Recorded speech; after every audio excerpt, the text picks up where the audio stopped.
Welcome to Essentials for Adoption Attuned Parenting, a podcast exploring how parents can best relate and connect to their adopted child. If you have adopted, or even if you are thinking about adopting, this is the show for you. Discover tips and tools for adoption attuned parenting. This is the podcast for building a strong foundation for your adoptive family. And now, from Growing Intentional Families Together, here are your hosts, coaches and adoptive parents, Susan David and Gayle Swift.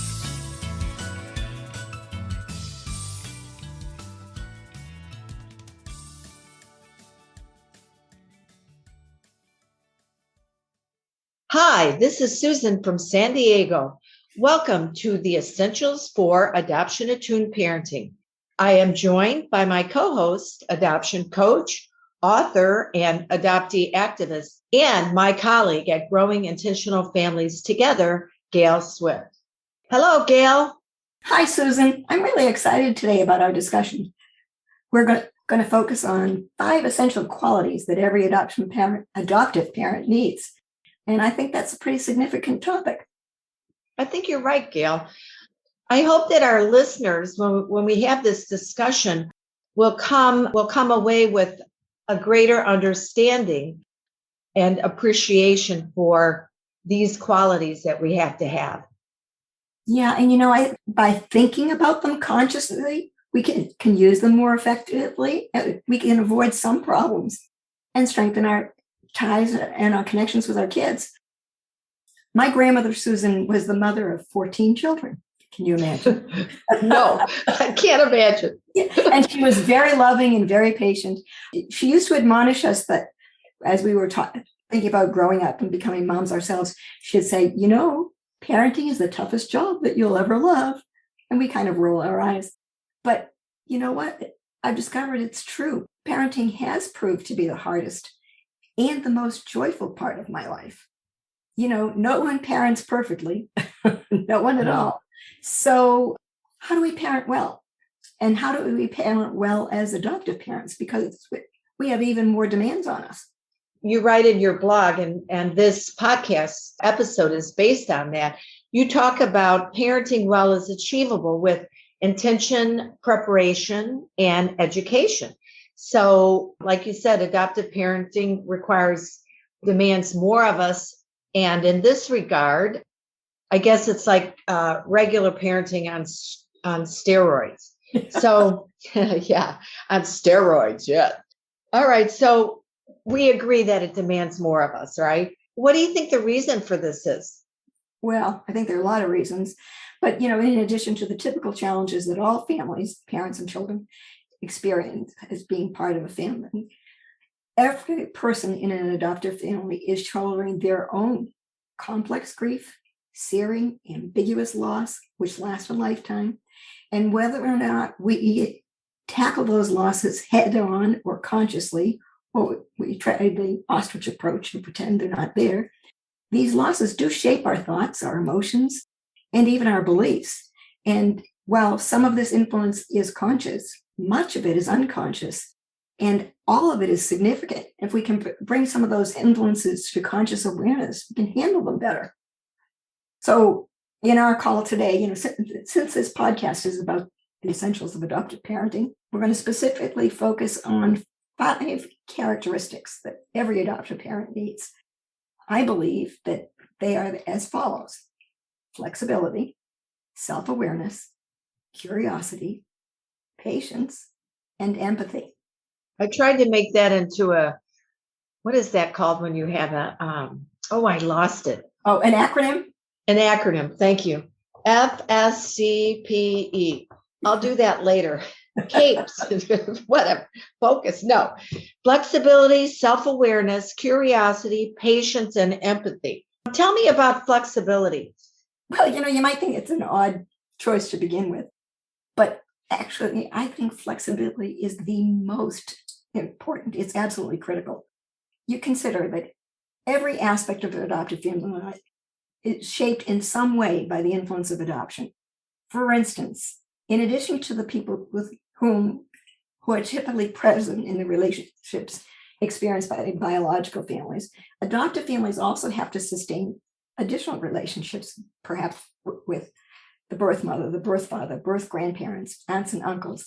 They may even have relationships with foster parents or other significant people who were in the child's life before the child joined their family. Mm-hmm. That's a lot of extra balls to juggle. That requires flexibility. Maybe some of our listeners that are thinking about adopting might be wary of this idea of openness. I just, as a footnote, I want to say that even though it's complicated, or it could be complicated, that we know that time has told the tale that it's a better choice for the kids. It is complicated. There's no doubt it is complicated. You get all these people and everybody brings their stuff to the relationship. But it's been clearly proven that the veil of secrecy is much more detrimental to the children's health, mental, physical, spiritual, even physical health.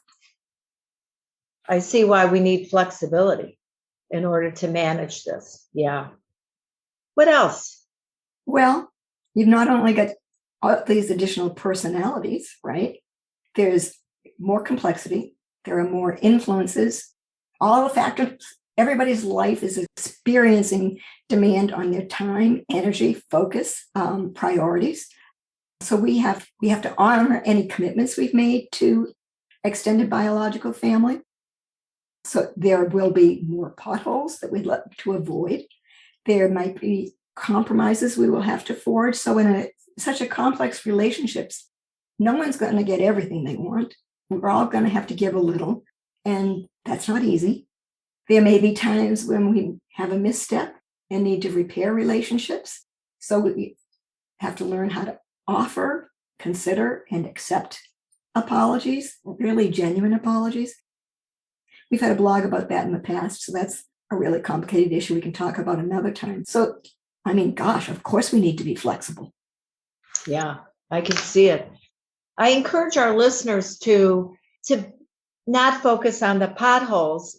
The potholes, but look at the paved road, right? How do you pave this road that you're going to be driving on? Because I think it's possible, to manage it all. Absolutely, Susan. And instead of looking at the potholes as, oh my gosh, another problem we have to deal with as a family, look at it as an opportunity to create a bridge. And in every bridge is additional connection, right? Bridge the gap. We brought people together. Mm-hmm. So the next point on your list is empathy. Empathy is big. Imagine being in the shoes of our kids to authentically see, feel, validate the experiences they're having. We cannot assume we know what is true. Much of what most of people think about adoption is actually based on outdated myths and perceptions, outdated practices and assumptions. So we have to be willing to hold what I call brave conversations. It's kind of different from difficult conversations in which we reveal to one another exactly what we're thinking, what we're feeling, what we believe. And then we need to listen to what the other person in the conversation is sharing. Listen, respect, don't refute, just learn.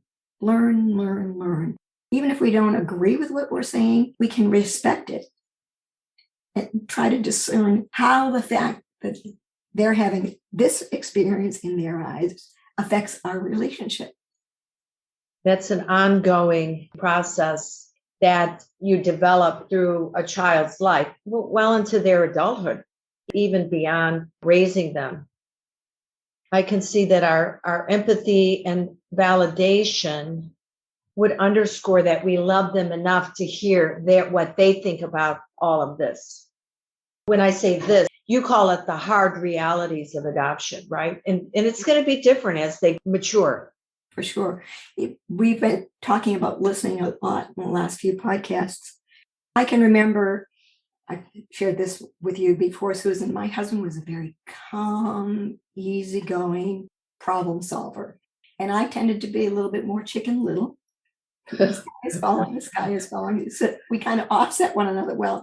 But there were times when I genuinely felt like the sky was falling And he would respond with such calm. I would feel like, do you not see that the house is on fire? I mean, we really need to do something about this now. So that's why I think we really have to get to the point where we hear what they're saying so that we can say, yes, I do see the house is on fire. Now let's forge a solution. Does that make sense? Yes. By the way, last month we did talk about this subject of listening, and how important it is to really listen, to understand, not necessarily to solve a problem or to refute. So I encourage our listeners to go back to last month's podcast. I was going to say, sometimes our kids simply want us to kind of sit and be sad with them or sit and be angry with them, to allow them their feelings for a while, before we start to massage them into something else. Another point you made, and I think this is important for us to hold it closely, but our love has to be secure in the belief that we don't have to, or we don't need our kids to edit their thoughts or sanitize them because they might be feeling worried about how we might take it. And that begins early on. Allow them to have their thoughts without adding to their burden, a burden on them to worry about us. Handle your stuff. Handle your own stuff so you can hear what they have to say and not take it, not personalize it. Yeah. Sometimes what they say is hard to hear because it kind of touches raw spots on our own insecurities and worries. And we need to be able to separate our feelings and stay connected with them. So, in the moment, how many of us have not heard, "You're not my real mom"? Yeah. And, that brings up a lot of stuff, right? Yeah. Good enough, all that kind of stuff. And a common response would be to get in a conversation of refuting that, venting our frustration, our hurt about, "I am too your mom." And instead stepping back and for the moment, imagine how it feels that in that moment, they're not feeling connected to us. They're at sea, and address their emotional state and what they're sharing and the fact that they're willing to share that, and separate our feelings of being hurt. Later on, we can deal with that ourselves. That's our baggage. It's not their problem. You read my mind when you said later on we can deal with the hurt feelings. Yeah. The time to deal with your hurt feelings is not while you're having that conversation. And I assert that they don't. This is tricky. Perhaps there is an intention to hurt us, to zing us, but you have to pull back away from that and realize that there's somewhere in there maturing. And hey, let's face it, they will forever be dealing with the loss of their birth family or their birth culture. And that's a big, big deal. What do you say? You say, and you say it's not an and or? It's a both and. Both and, yeah. All right, so let's see, what else do we talk about? You mentioned self-awareness. Yeah, I think a lot of people might think that that's all about being self-involved. And it's very different from that. To me, it's all about recognizing what I'm bringing to the table, what I'm contributing in terms of my thoughts, my feelings, my beliefs, my actions, my wounds, my frailties, my hot points, my hot buttons, all that kind of stuff, recognizing, bringing it up to conscious awareness. So it's not kind of like hidden rocks that your boat is skipping over, clunk, when the boat hits the rock. So when we're aware of things, we can consciously choose how we will respond to them. Again, it's a lifetime process or adventure, being self-aware and understanding how the way that you were raised or what you believe, how that's impacting the conversation or the relationship. So for instance, Susan, if your child is feeling comfortable enough to share their vulnerable feelings, imagine a conversation that goes like this: "I'm feeling really sad and I miss my birth parents." So inside your adoptive parent's heart is a little feeling of, I hate to see my child suffer. Maybe a little piece of, that makes me feel like I'm not good enough to meet their needs. I mean, that's a lot of emotional undercurrent there. And if we can be aware of those are my feelings, handle them later, and not allow us to tear up, not allow us to get this sad, sad face, that will then be interpreted by our child like, this is not a safe conversation, or this is not a welcome conversation, and they stop mid-track. And that's really a tragedy because they're turning to us in that moment to be the safe harbor. They want to share their pain and their vulnerability with us. And we don't want to allow our pain and vulnerabilities to say it's more important than your needs. We're the grown-ups here. We're the grown-ups here. That can be hard. Oh, for sure. That's why being conscious of it is important. And we can have these dress rehearsals in our own mind and develop these kind of, I remember I promised myself if Johnny said this to me, I would stay in this frame of mind and I would bring this resource to myself. Yeah, be prepared. Yeah, be prepared. Self-awareness, yes. All right, so what about curiosity? One of my favorite ones. Yeah, that and flexibility, but I love curiosity. Yeah, curiosity says we don't know everything. It means we're admitting we don't know everything. And we want to know everything. We want to know the true thing, not necessarily the sanitized, the edited, or the romanticized thing. So curiosity is very powerful. And instead of being in a closed or ended conversation where, it's A, B, nothing else, you open up a conversation and step into possibility and sharing. When I get curious, it makes me or helps me to be more neutral. Mm-hmm. And if I'm more neutral, I can actually hear what my child is saying to me. So the other way that I found myself being, and maybe our listeners can relate to this, when you listen to make your point or you listen to refute rather than to understand what's happening here. So yeah, curiosity will help you to do that. And you can practice this. For sure. And in a previous conversation you and I had, it made the point to ask yourself, do you want to be right or do you want to be in a healthy relationship? It takes work and it means you can't always be the authority, the one who knows. True. That's a good little phrase to remember. Do you want to be right or do you want to be in relationship? Mm-hmm. All right. So now you talk about one that I'm constantly working on, having patience. Parents have a lot of things on their plate. Adoptive parents, we're talking about them specifically, but we have that extra layer of parenting that we have to bring to the table. So it's possible we might run short on patience. Welcome to being human, right? And yet we all crave understanding, tolerance, and patience. And patience is a great way of expressing understanding, tolerance, and acceptance. But it does take practice. For the most part, impatience arises when we're unhappy with how things are unfolding. It's not the way we expect. It's not the way we want things to go. So we become frustrated when things don't flow according to our plan. But if we can pause and be patient, we can focus on the real issue.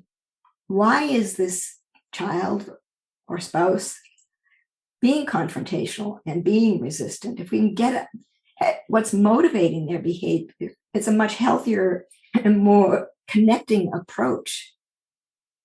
And then we can get resolution instead of being angry and saying things we wish we hadn't.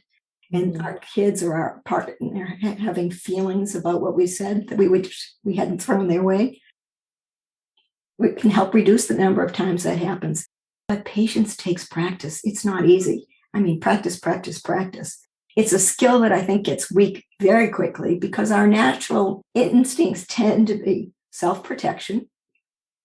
We want what we want when we want it. Those are kind of like knee-jerk reactions. Patience is a much more intentional reaction. It's a chosen reaction. The focus on the behavior and why. What's going on here that this behavior is coming up? That's helpful because you slow it down. Mm-hmm. You slow what's happening down. So it's paired with curiosity, really, right? That's true. I see that. Nowadays, people are busy. And I think sometimes we need to slow our own life down to develop patience. This idea that we're trying to make a living, we're raising children, we've got school, all these different things that are pulling at us does not help for us to consciously choose patience with our children. For sure. And our plates are overloaded. That's why, again, this is probably a conversation for another day, why it's important to learn to say no to things that we don't actually have to take onto our plate. People pleasing and have good healthy self boundaries. Because when that weight of everything is on our shoulder, we're not at our best in terms of being emotionally available to our partners or our kids. Another point I kind of wanted to make about patients too, Susan, particularly with adopted persons, is because their life started with such a deep trauma that was totally out of their control, a very common personality need, if you will, of adopted persons is the need for control. They like to be in charge. No one else is going to upend their life again in such a significant way. So as a consequence, our kids probably are going to be predisposed to being sensitive to issues of control. So anytime we can step back and reduce the number of times that we have to insist on having control can benefit our relationship. Kind of choose the spots, because you're not going to get your own way as often as maybe a family that's raising biological kids, where kids maybe are a little bit, oh, okay. Yeah, it's a great point that you bring up. I'm not sure that I would have thought about that, this idea of they're predisposed to wanting this control. What I would say about that is that allowing our children to have choice in certain areas or at certain times is a good practice. Let them have some consequences for their choices, good or bad, or however it works out. And it also allows them to, grow within that.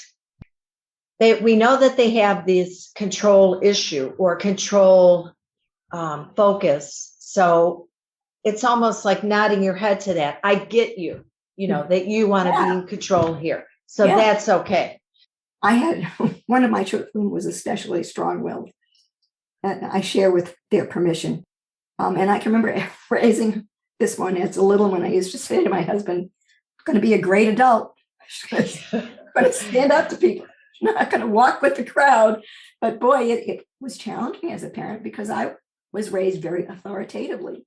Catholic, went to parochial school, black and white, follow the rules. That wasn't the way my kids were going to be. Yeah. They were a different animal. Patience that you write in your blog that nobody, child or parent, likes it when others are impatient or dismissive. I really focused on dismissive because we all crave understanding and tolerance and acceptance. And patience is a great way of expressing that. Yeah. So let me review one more time the 5 essential qualities and suggest to our listeners to read the blog discussing them. Flexibility, self-awareness, curiosity, patience, and empathy. And also, Susan, I'd like to end our conversation with a question for our listeners. Which of these 5 essential qualities would you choose to strengthen in yourself? And what practices can you put in place to help you remind those skills in the moment when you needed them? Susan, I'd like to add one final point. We're talking about these essential qualities to be a good parent. I think it's beneficial to reflect them back on ourselves. Be patient with ourselves. Be kind to ourselves. Be self-aware. Be curious about what's going on with ourselves. Have empathy for what we're experiencing. We're human beings too. I agree. That's a great challenge. Without practice, nothing really happens. Pick one that you're going to work on, like a day or a week, and note where you start and see where you finish, and then take on another one. One of the things I've noticed in my own life is if I take on too many changes at once, then it's hard to manage it. So I just do one change at a time, one focus at a time, and then I find that it becomes more natural. For sure. You don't lose your commitment, right? Right. Whether you have children or not, but I make up that our listeners do have children and they're thinking about it and they are adopted children. It's a worthy goal to work on these things that make us better parents. Well, Susan, I think when we're preparing to become adoptive parents, we think in terms of home study, We think in terms of furnishing the room. We think in terms of what clothes, maybe what activities we're going to do. But so many fewer people think in terms of what they need to learn, what skills and personal habits they need to develop to help support their commitment to being the best adoptive parent they can be. And strengthening these skills is one of those ways, whether you're preparing to adopt a parent or you're currently adoptive parenting. Susan, I'd like to add one final point.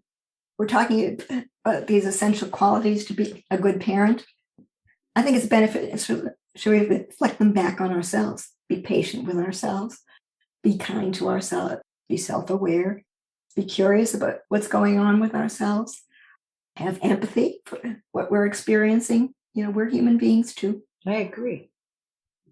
So, Gayle, I think we've come to a close for today, and I'd like to remind our listeners that these are our observations as coaches and adoptive parents. And we know that each person and family are unique, and their experiences may be different from ours. Indeed. Still, it's our hope that you'll consider adoption attunement practices as a guide for parenting your adoptive family. Susan and I invite you to share your experiences with us. Please go to the Growing Intentional Families Together Facebook page to leave your comments. We invite folks to visit our website and read our blogs. There's lots of good content there. And you can subscribe to our monthly newsletter. Again, there's good content there as well. Tell us what's going on in your family and let's talk about it. We'd also like to let you know that Growing Intentional Families Together coaches are available to present workshops in person, hopefully in the near future, or online. We'd love to hear from you. That brings us to a close for today. I'm Susan from beautiful and always sunny San Diego. And I'm Gayle from sunny Florida, where it's already 82 degrees today. And remember, adoption matters. Talk about it, read about it, learn about it. Till next time, so long. Bye-bye. Thank you for listening to Essentials for Adoption Attuned Parenting. If you liked the program, please leave a rating and review on iTunes to help us spread the message about building strong and connected adoptive families. If you'd like more information about growing intentional families together and their adoption coaches, as well as to sign up for your free coaching consultation, visit giftfamilyservices.com. We have enjoyed being with you and invite you to join us again next time for another Essentials for Adoption Attuned Parenting.